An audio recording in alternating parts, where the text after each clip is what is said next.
Monsieur, bonsoir. Je suis Diego Kaïba, je suis très heureux de savoir que vous êtes branchés en train de nous suivre. Je suis venu faire très rapidement mon analyse ou ma lecture sur ces sujets d'actualité. Certes, il y a eu plusieurs sujets d'actualité, c'est mardi 18 mars, mais il y a une actualité qui a vraiment dominé toutes, toutes les autres actualités. C'est bien évidemment la rencontre entre le président de la République, Félix Tshisekedi, ainsi que le criminel Kagame. En tout cas, on peut accuser Félix Tshisekedi de beaucoup de choses, mais avouons quand même que Félix Tshisekedi était fait stratège, puisque personne n'a vu venir cette rencontre. Même les caméras des Pérou Loire sont bousillées. Les caméras des Pérou sont bousillées ces derniers temps. Je me demande maintenant, Fachi avait compris que non, utilisait un chapitre qu'il utilisait auparavant et n'aboutissait pas. Il a fallu changer de chapitre. Actuellement, je comprends où je me dis, sûrement le chef de l'État, Félix Tshisekedi, a changé de chapitre. Et Kagame se sont maintenant asphyxiés. Voyant une pluie de sanctions de la part de l'Union européenne, celui qui disait, lui qui prétendait qu'il s'est bombé les torses récemment ici, en disant que non, je n'ai pas peur des sanctions. Il a dit ça récemment dans son compte Twitter. Celui qui n'a pas peur des sanctions commence à se plaindre. Il y a graissement de dons sérieux dans le camp de l'ennemi, qui est bien sûr le criminel Kagame. Il prétend dire que non, j'ai rompu les relations bilatérales avec la Belgique. Il est en train de graisser les dents sérieusement. Kagame se sent actuellement asphyxié. Il n'a pas d'autre choix que de se soumettre sur le chemin ou le chemin de Félix Tshisekedi pour trouver la paix. Voilà. Rapidement, je vais essayer de vous détailler. Il a été conclu qu'un cessez-le-feu immédiat entre les deux parties. Il a été conclu de trouver une solution très durable entre les deux parties. Mais nous savons très bien que Kagame est déjà à sa fin. Parce que la manière dont il se comporte, lui qui se croyait le tout-puissant de l'Afrique, le tout-puissant du monde, en tuant nos frères congolais à Goma, à Bukavu et ailleurs, il avait un langage là très prétentieux, anima qui était que Arosala asphyxie comme ça. Et aujourd'hui, nous devons quand même, nous Congolais, donner du courage au chef de l'État, Félix Tshisekedi, qui s'est battu seul. Qui s'est battu seul. Aujourd'hui, nous sommes déjà en voie de trouver une solution pour cette histoire, pour cette guerre injuste qu'on nous a imposée par la communauté internationale à travers leur pantin qui est le Rwanda. Le Rwanda aussi a ses patins. Maintenant, je me dis, je vois les graissements des dents, je vois les gémissements, je vois les cris de douleur de la part de certains patins du Rwanda. Parce qu'ils se plaignent. Je vais vous mettre leur capture, je vais vous mettre leur tweet ici. Je fais des captures de leur tweet. Ils se plaignent que pourquoi leur maître est allé. En fait, ils ne voyaient pas venir ça. Donc Félix Tshisekedi les a dribblés. Même Kagame lui-même, c'est ça coincé. Il s'est dit non, non. Ici, si je laisse ce chemin d'aller vers cette initiative, cette négociation, je vais tomber peut-être dans une ou deux semaines ou dans un ou deux mois. Puisqu'à l'allure où vont les sanctions, parce que le Rwanda n'a pas des ressources nécessaires pour constituer son budget. Son budget est constitué, 1, de l'aide internationale. 2, son budget est constitué du vol qui moyibi au Kagame Salaka dans l'Est de la République démocratique du Congo.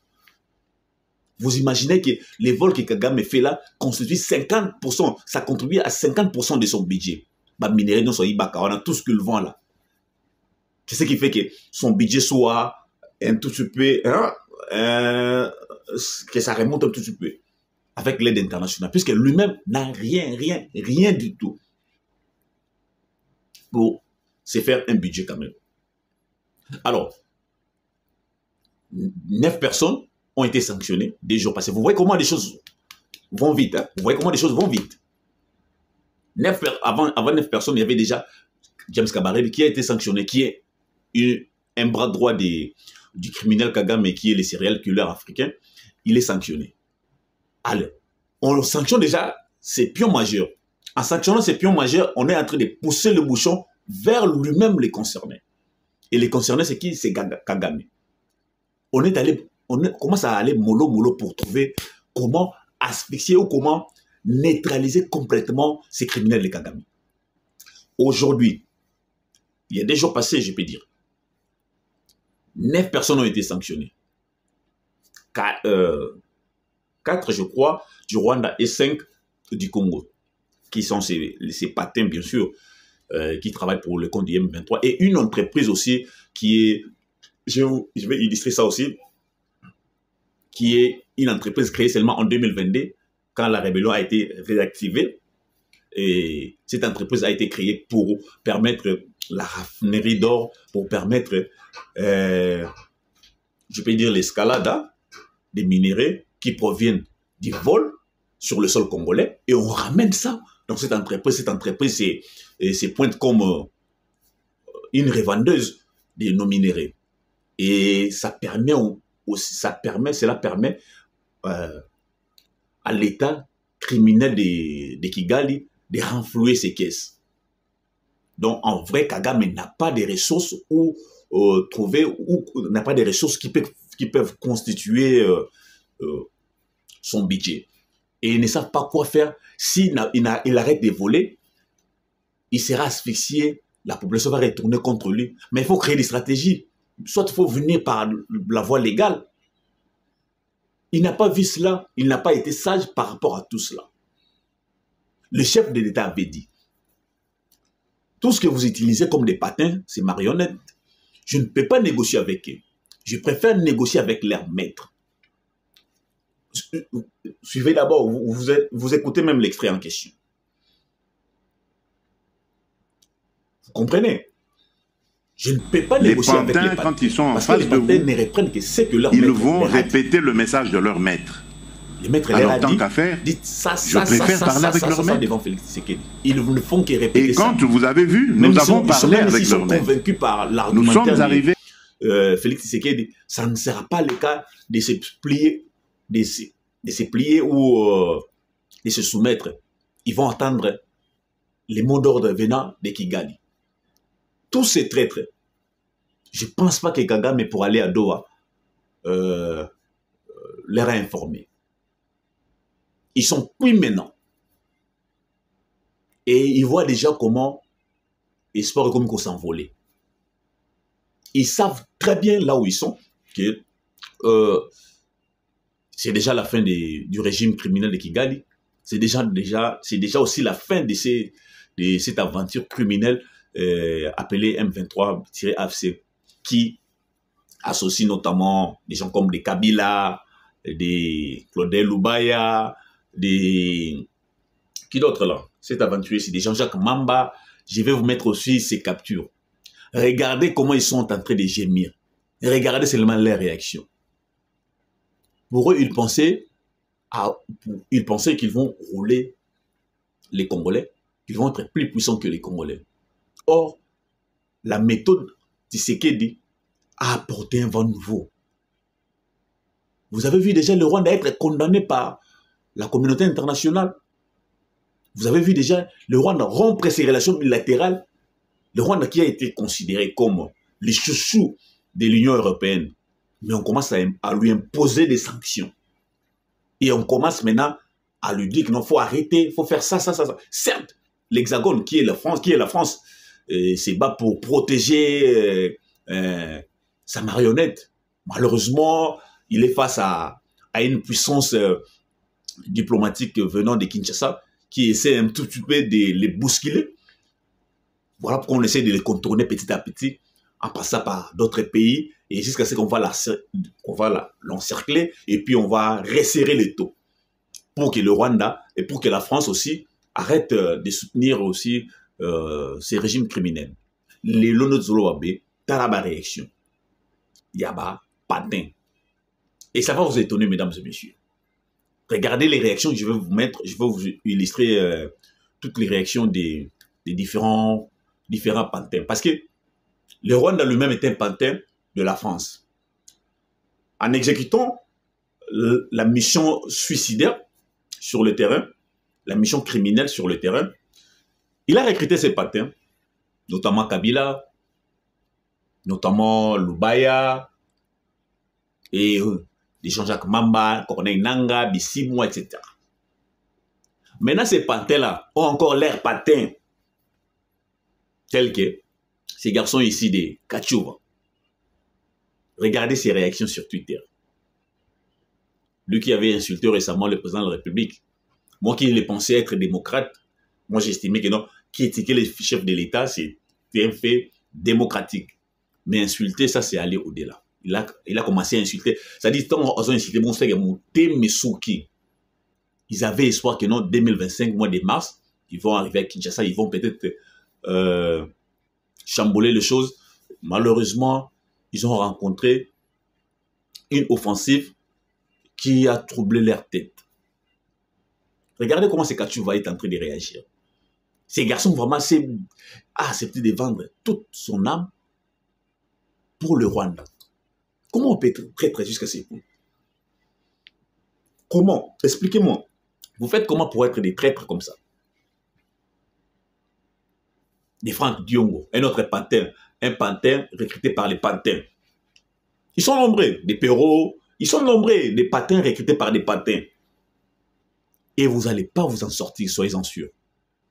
Cette rencontre de Doha au Qatar est un pas important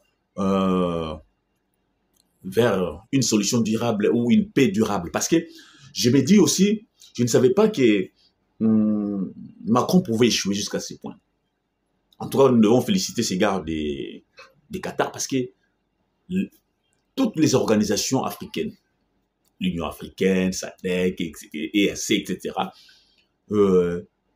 Macron lui-même n'ont pas pu réunir ces deux présidents, le président Félix Tshisekedi et le criminel Kagame. Toutes les rencontres ont été avortées. Alors, qu'est-ce que ces gars, qu'est-ce que ces types ou ce monsieur du Qatar a fait? Quelle stratégie a-t-il appliquée pour essayer de convaincre et les présidents de la République et les criminels Kagame? Je me dis, parce que Kagame se sent asphyxié, et il ne savait pas par où passer, il a fait appel au monsieur du Qatar, parce que le président de la République disait déjà en amont, je n'aurai jamais en face de moi les pantins. Je préfère négocier avec leur maître. Alors, négocier avec leur maître pour savoir, toi l'agresseur, qu'est-ce que tu veux avec moi? Si vous avez besoin de minéraux, on peut négocier, on peut trouver un accord, on peut trouver un compromis pour que vous passiez par des voies légales et non par des voies tordues pour se faire une image, pour se faire un nom. Ce qui ne devait pas être légal. Je vous dis, c'est une débandade au sein des aventuriers du M23 AFC. Vous avez voulu le dialogue. On vous a proposé le dialogue. Allons en Angola, à Luanda précisément. Mais vous avez refusé. Pourquoi vous avez refusé? Vous voyez que vous vous sentez déjà, vous voyez déjà votre fin tragique, une fin très tumultueuse qui arrive déjà à votre portée. Je me dis maintenant, supposons qu'il, comme Kagame a pris, espérons qu'il va engager, qu'il va honorer son engagement, parce que c'est un gars, c'est vraiment un dribblé, bon, pas un dribblé, c'est vraiment un malhonnête, il n'avoue pas ses engagements, bon, pas ses engagements, mais il n'avoue pas, il n'aime pas la paix. Si aujourd'hui il accepte facilement comme ça, les cessez-les-feux, je me dis, bon, parce qu'il y a aussi des sanctions sur lui, parce qu'il y a une fin tragique qui arrive déjà, il voit ça, et comme on dit, l'homme prudent voit le mal de loin. Il s'est dit, bon, je préfère au moins passer par ce chemin de négociation pour éviter ça. Supposons maintenant que, comme on a déjà déclaré, on a déjà conclu que c'est l'effet immédiat. Retrait des troupes rwandaises, parce que Nanga n'a rien. Kabila, qui est l'air aussi maître, Kabila, qui est de l'AFC, n'a rien complètement. C'est Kagame qui est derrière tout ça. Et que Kagame retire ses troupes. Que deviendra Kabila? Kagame retire ses troupes, que deviendra Kabila de l'AFC avec son pantin Nanga? Vous voyez, chaque pantin recrute son pantin. Hein? Kabila recrute Nanga, Nanga recrute Jean-Jacques Mamba, Jacques Mamba recrute Intel, hein? Jacques Kabila recrute Katumbi, hein? Vous voyez le schéma, vous voyez? Et à leur tour recrute Perrault, et les autres recrutent Intel, et on recrute ce gars ici, ce type ici, Franck Dion, voilà. Que deviendra votre vie maintenant après? Car la patrie ne pardonne jamais les traîtres. La patrie ne pardonne jamais les traîtres. Vous avez accepté de vendre votre âme pour l'argent. Nous, on n'a pas besoin d'argent. Il y a certaines choses aussi qui se passent peut-être dans le régime de Félix Tshisekedi. Nous ne sommes pas d'accord.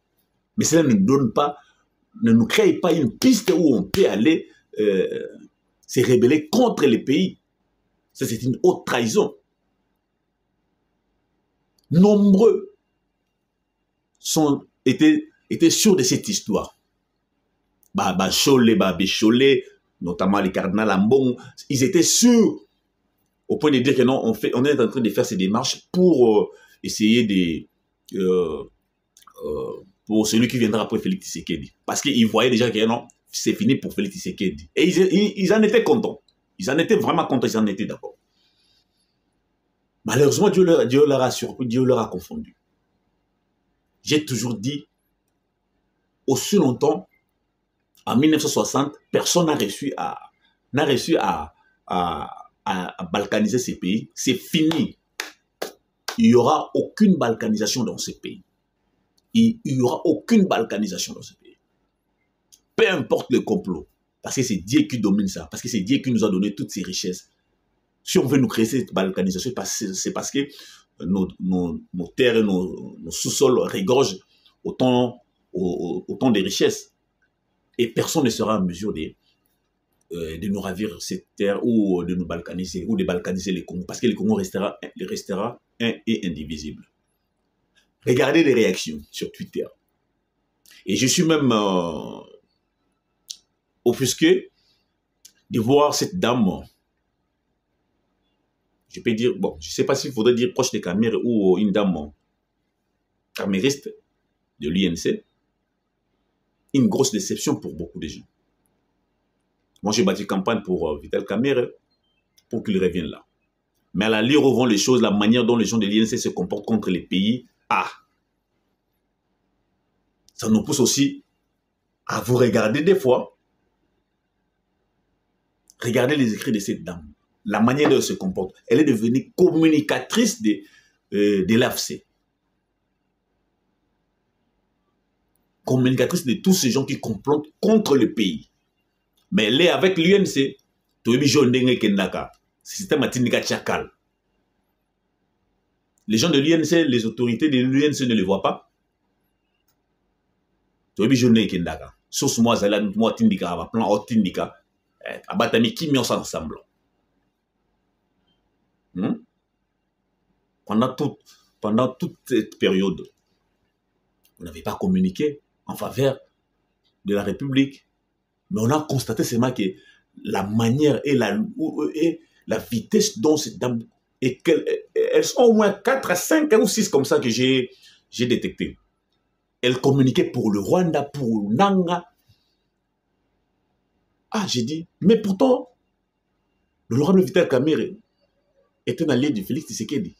Mais comment vous faites pour contredire le président de la République, Félix Tshisekedi?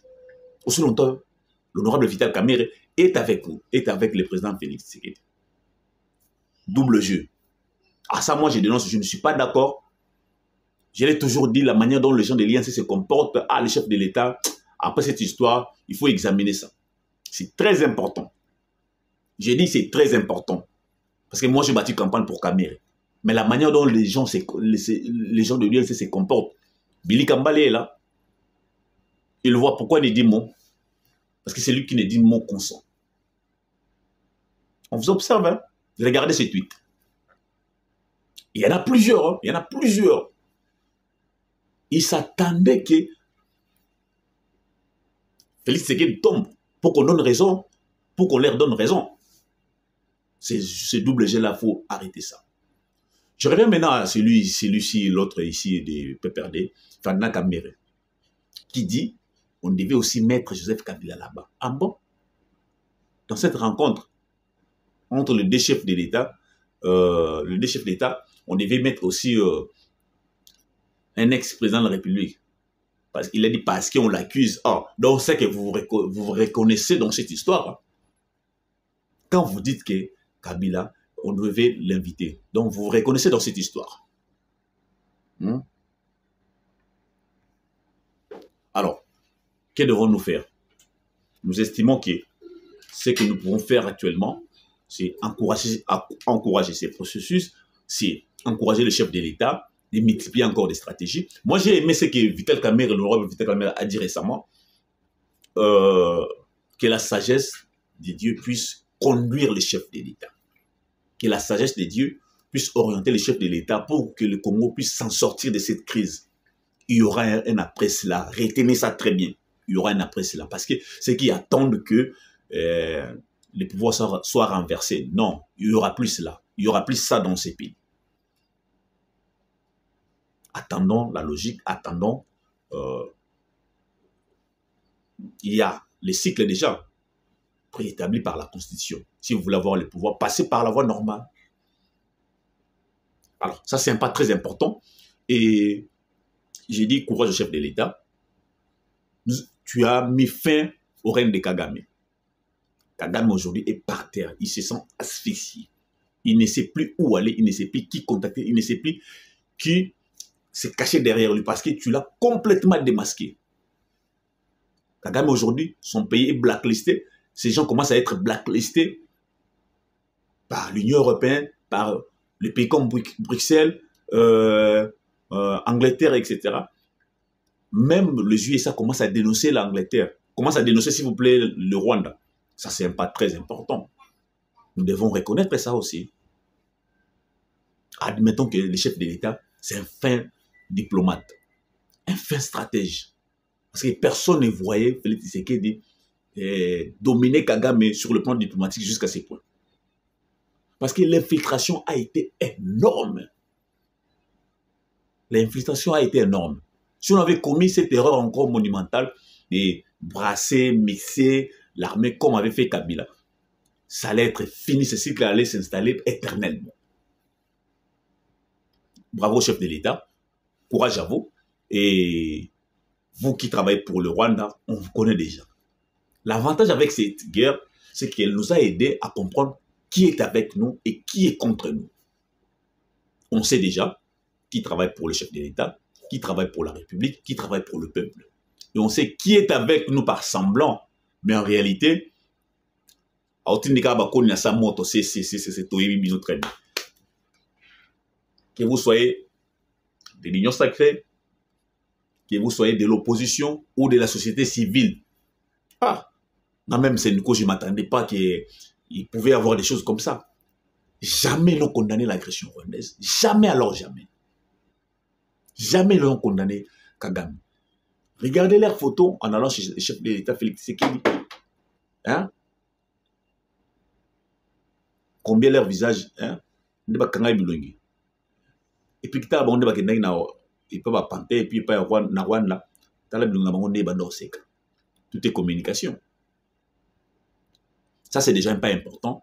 Les criminels Kagame se sont déjà asphyxiés. Nous allons déjà vers la victoire totale. Bravo à nos Wazalendo qui sont entrés triomphalement dans la ville de Bukavu. C'est déjà un pas important. Nous allons récupérer tous nos territoires, toutes les zones occupées par les rebelles. Nous allons les récupérer et ça va aller. Croyez-moi. Hein?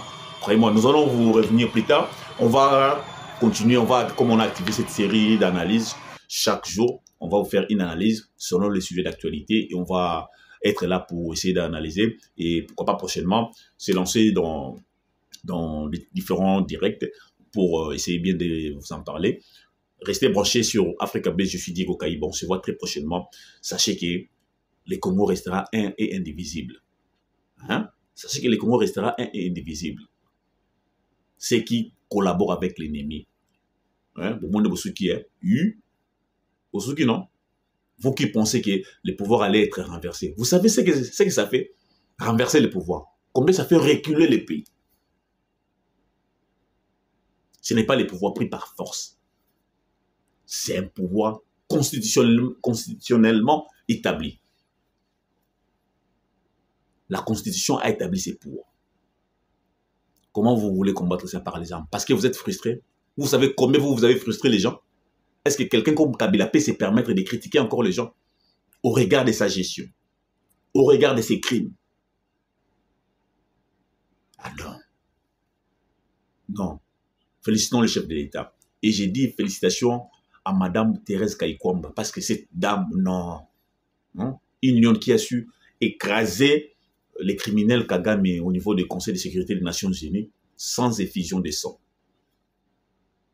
Kagame est vaincu aujourd'hui par des voies diplomatiques parce que la manière dont il s'attendait, il comptait sur la traîtrise au sein de l'armée, la manière dont il comptait sur la traîtrise au sein de la classe politique, société civile, etc. Ils sont confondus aujourd'hui, complètement confondus. Je vous dis. Merci beaucoup, on se voit très prochainement. Je vais vous revenir demain tout au long de la journée et je viendrai avec une autre analyse telle que selon que l'actualité va évoluer. Merci beaucoup. On se voit très prochainement.